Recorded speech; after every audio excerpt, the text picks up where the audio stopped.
Água. Estamos a começar a nossa estratégia colaborativa com a água.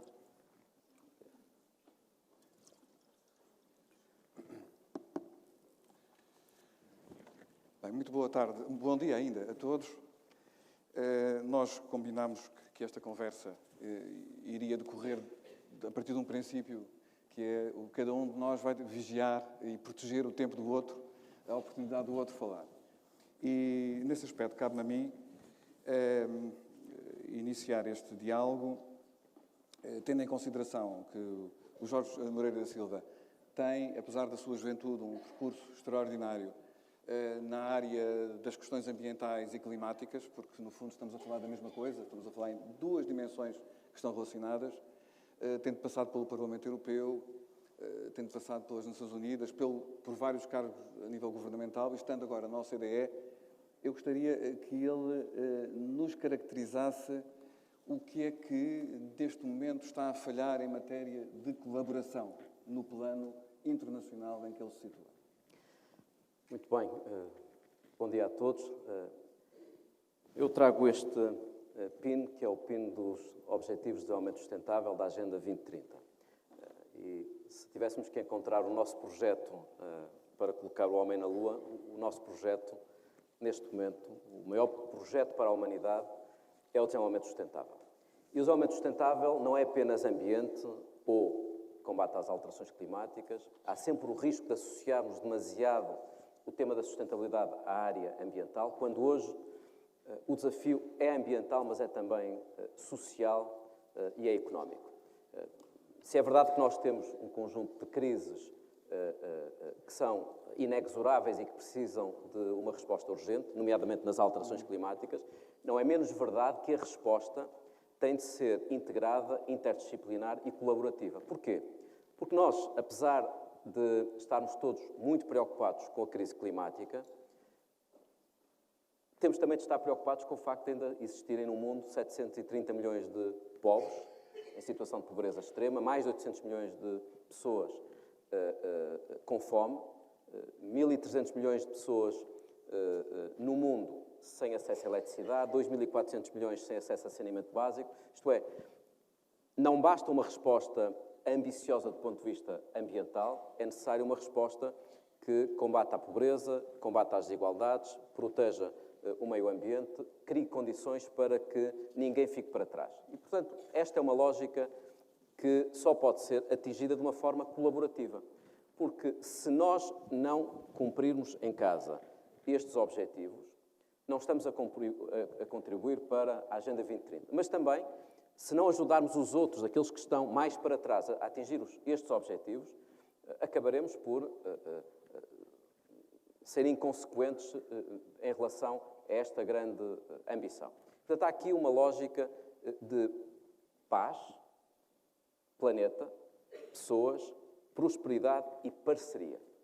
E a Agenda do Desenvolvimento Sustentável, estes 17 Objetivos de Desenvolvimento Sustentável, oferecem esta lógica integrada num contexto de crise, como me perguntavas, Viriato, há uma crise climática, mas há também uma crise das migrações. O Rui Marques tem, há muitos anos, vindo a chamar a atenção para esta perspectiva de as migrações, o acolhimento, a integração, mas também a ajuda aos países de origem é determinante. Nós temos um problema aqui, quase um efeito de paralaxe, que é acharmos que a maior parte dos países que são afetados pela crise dos refugiados são os países europeus, quando 86% dos refugiados estão hoje acolhidos em países em vias de desenvolvimento que já são pobres e, portanto, em cima da situação de grande vulnerabilidade, ainda têm de demonstrar uma enorme generosidade acolhendo estes refugiados. Portanto, isto para dizer que precisamos de financiamento, precisamos de políticas e precisamos de colaboração.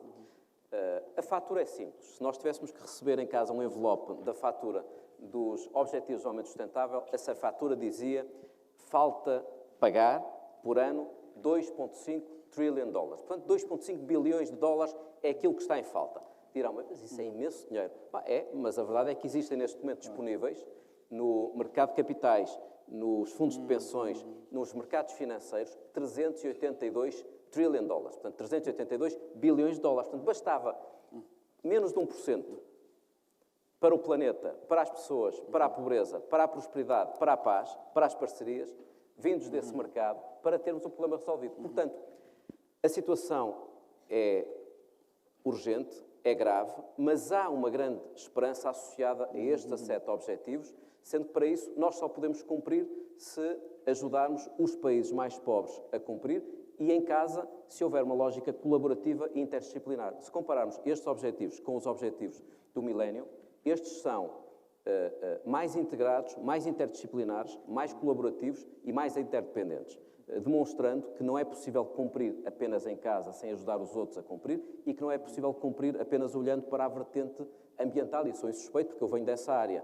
mas nós não conseguiremos resolver o problema do desenvolvimento sustentável, como há muitos anos vens salientando, sem olhar para a dimensão social e para a dimensão económica. Portanto, é uma agenda exaltante, mas estamos numa situação muito difícil e é muito errado ou muito inconsequente olhar apenas para o dinheiro, porque, apesar de haver cada vez mais narrativas sobre finanças sustentáveis, só 2% da ajuda pública ao desenvolvimento vai para a prevenção de conflitos.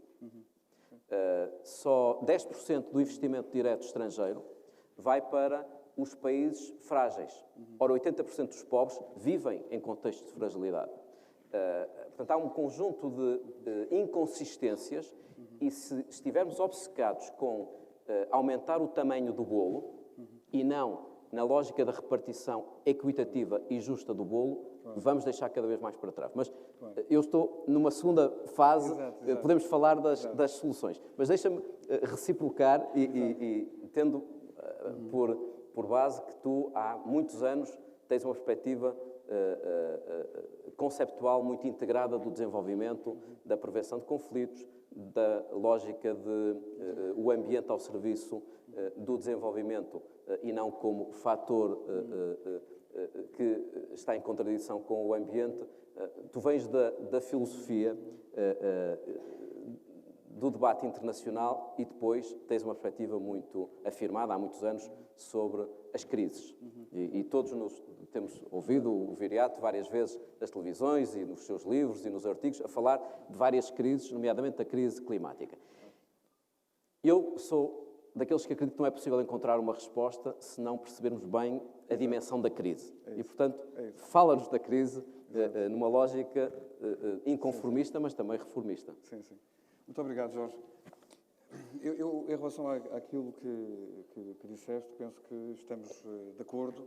Eu, talvez, respondendo agora à pergunta que me fazes, tentaria focar este tema mais próximo, digamos, de cada um de nós. No fundo, estamos aqui numa assembleia de pessoas que têm um compromisso generoso e voluntário de cidadãos e cidadãs, e eu gostaria muito de referir que a crise global do ambiente e do clima é, primeira tese fundamental, é uma crise ontológica, uma crise existencial. Muito mais grave do que uma crise financeira ou económica, é, de facto, aquilo que vai definir o futuro, não apenas desta geração, mas o futuro da história humana. Este é um primeiro aspecto. Segundo aspecto, corrigindo um bocadinho, digamos, a leitura psicológica que isto pode ter. Há muitos estudos que estão a ser feitos neste momento a nível de ciências sociais e humanas e sabemos que o grande problema, quando falamos de uma crise como a crise do clima e do ambiente, é a possibilidade das pessoas se sentirem impotentes perante a escala. É uma escala esmagadora. A nossa evolução como espécie habilitou-nos para reações rápidas para perigos visíveis e imediatos. E temos alguma dificuldade em responder a perigos que são apresentados através de dados estatísticos, que são fundamentais. E eu julgo que nós estamos numa situação em que, efetivamente, mais do que nunca nós precisamos de pessoas que sejam capazes de não encolher os ombros e não dizer isto é demasiadamente grande para o que eu possa fazer. E penso que todos nós, enfim, se calhar estou a falar para convertidos, mas chama a atenção para o facto de que há indicadores culturais significativos. Por exemplo, o cinema. O cinema é das áreas onde os sintomas das tendências do tempo aparecem, não é?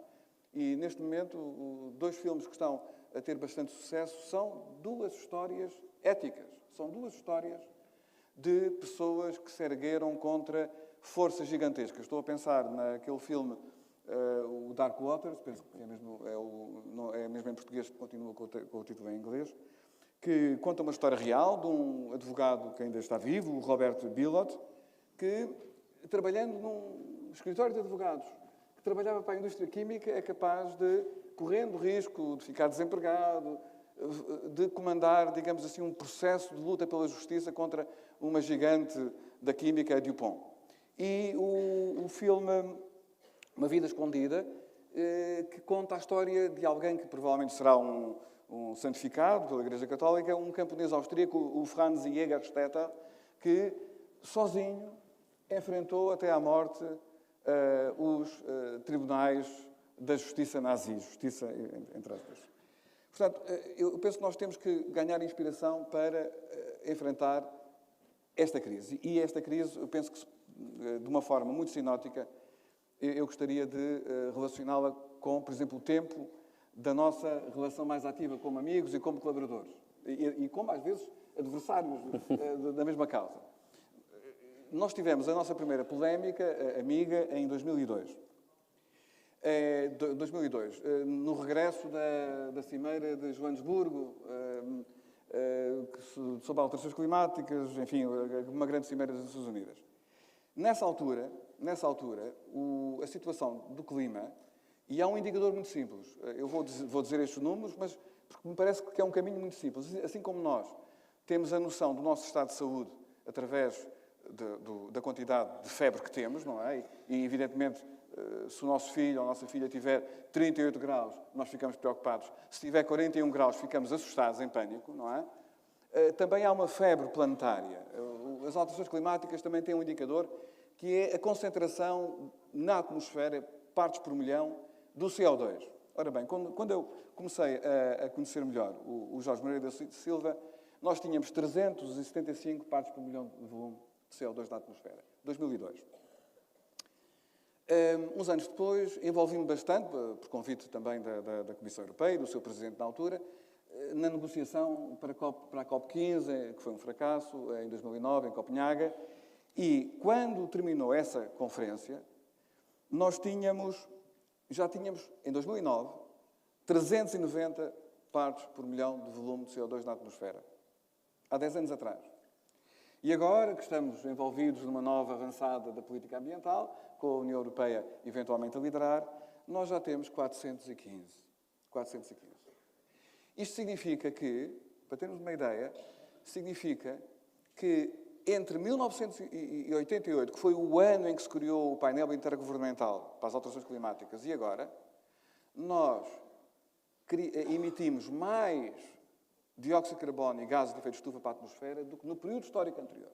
Ou seja, desde o momento em que a humanidade tem consciência aberta do perigo e se organiza, nós não fomos capazes de deter este comboio. Não é? Portanto, chama a atenção para isto. Há um comboio inercial que não está a ser detido suficientemente.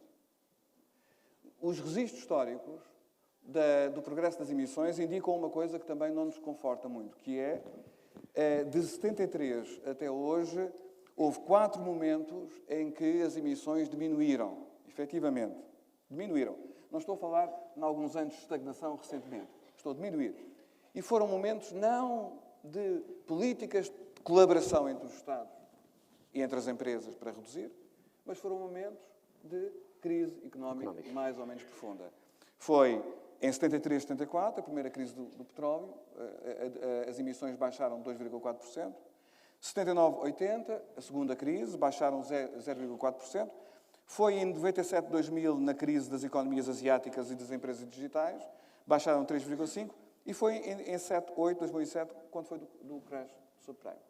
Portanto, eu penso que isso nos dá uma noção do gigantismo da tarefa que temos pela frente. Portanto, enfim, irei falar no devido tempo sobre as soluções, mas gostava que o Jorge comentasse construtivamente este diagnóstico, que sei que também concorda com ele. Sim, eu julgo a grande vantagem das pessoas estarem nas mesmas causas durante muitos anos é que mantêm um registro histórico e também vamos percebendo a mudança de comportamentos numa lógica que não é apenas num contexto e de modas. Eu, como viriato, trabalho no tema de clima há muitos anos. Fui o autor do Sistema Europeu de Comércio de Emissões, estive envolvido em Portugal e na União Europeia na produção de legislação. E o que é que eu tenho visto de positivo e de negativo? De positivo, os nossos filhos que estão na rua,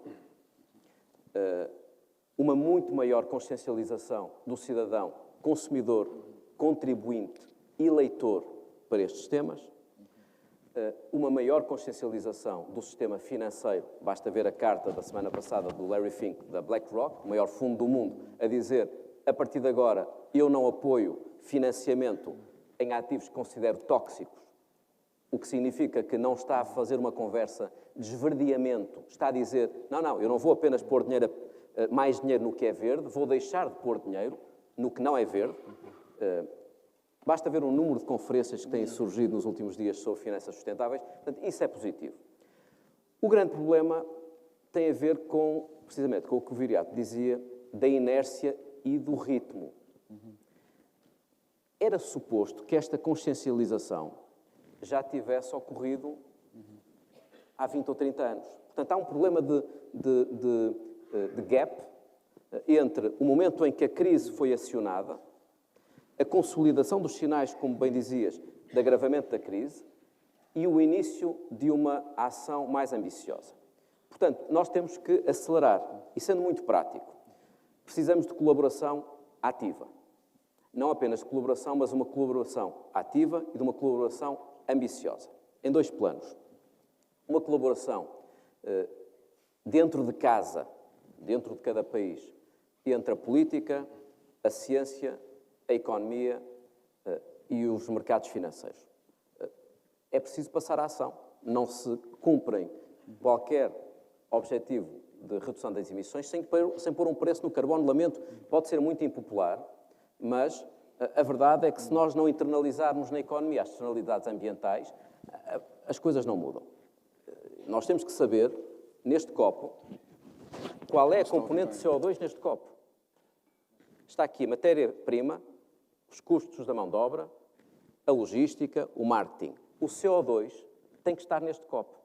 Para que quando eu tenho 2 copos, eu como consumidor prefira comprar o copo que é mais barato porque é ambientalmente mais sustentável e, portanto, como consumidor, poupo, e eu como produtor, que invisto no verde, vendo mais e venço.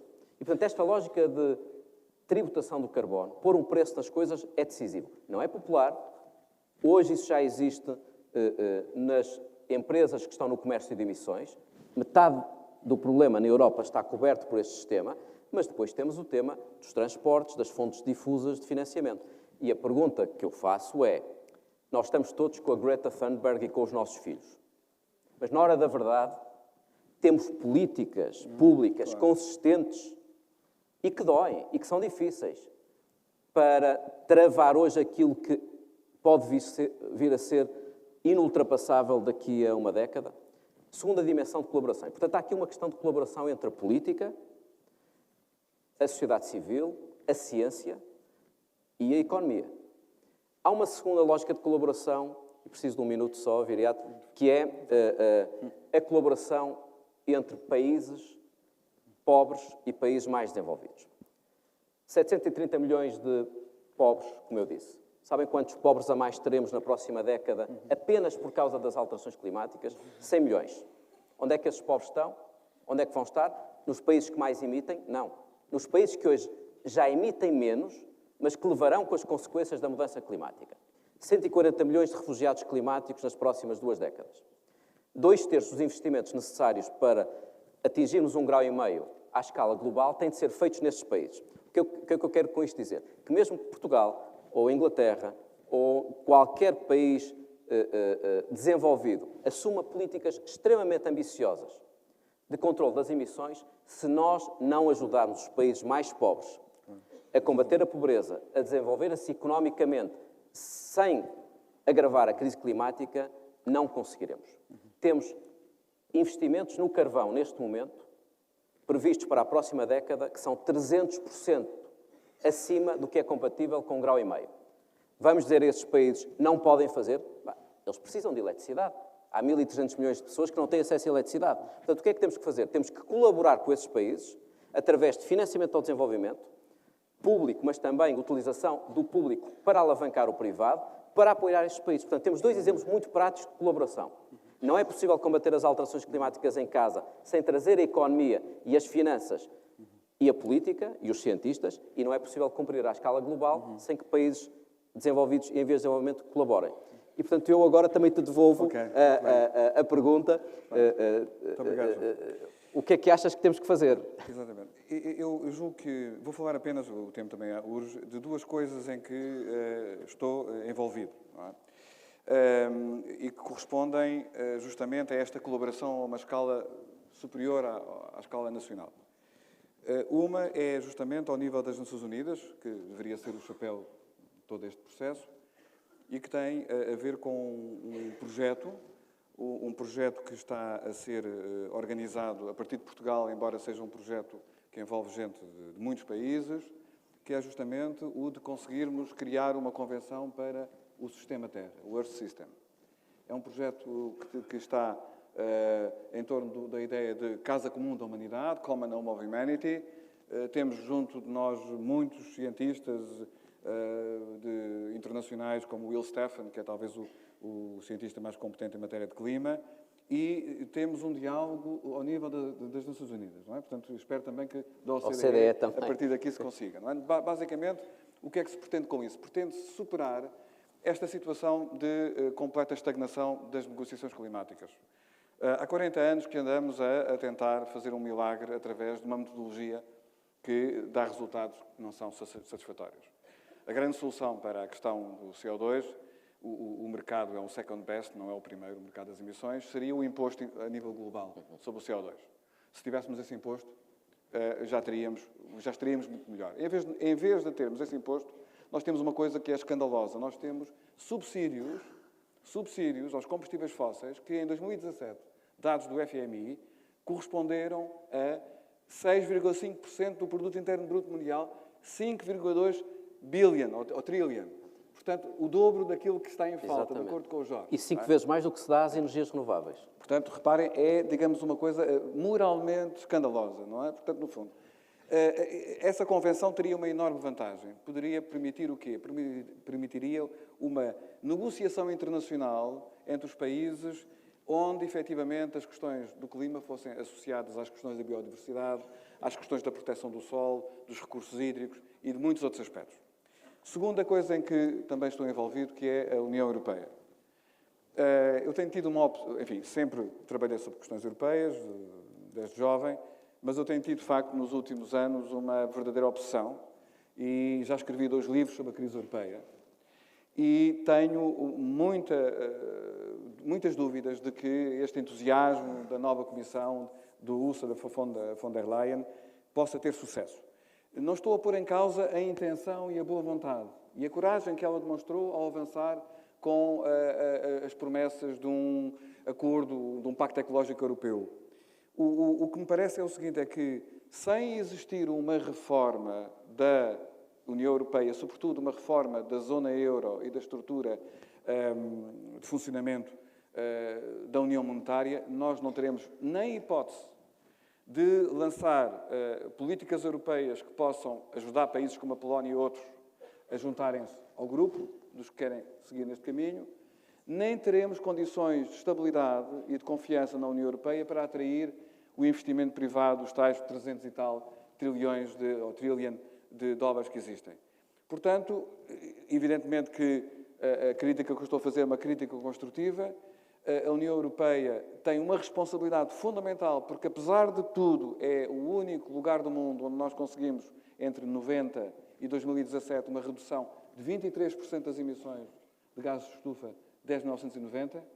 Mas, sem essas mudanças, a promessa de fazer, até 2030, uma redução de 55% e neutralidade carbónica em 2050, não vai revisar-se. Eu acho que ficamos com a conversa a muito menos no meio. Eu espero que nos voltem a convidar para estas conversas. Acho que se eu puder, em 20 segundos, e depois tu terminas em 20 segundos. Eu já terminei, tens 20 segundos para ti. Não. Eu acho que há uma grande oportunidade de redefinição do sistema político a partir das alterações climáticas. Portanto, as alterações climáticas não é apenas uma grande crise e uma emergência, é ao mesmo tempo a grande oportunidade de redefinição da política à escala mundial, mas é também no nosso território, nas nossas empresas, no nosso país. Porquê? Porque é provavelmente a primeira política pública que é intergeracional nas suas causas e consequências. É internacional e transfronteiriça, porque o sítio onde se emite não é o sítio que mais afetado será, e é uma política totalmente baseada na ciência e na evidência. E, portanto, num mundo que está contaminado pelo populismo, pela demagogia, pela subjetividade, pelo radicalismo, aqueles que acreditam na política, e o Viriato há anos e anos que vem falando desta dimensão ética da política, nós temos aqui a nossa prova de vida. Se nós conseguirmos enfrentar as alterações climáticas com base na ciência, na colaboração, e se formos bem-sucedidos, eu acredito que a própria redefinição da política terá outros horizontes. E é um prazer discutir com o Viriato. Nós precisamos de mais oportunidades destas. Muito obrigado. Bem, muito obrigado pela vossa atenção.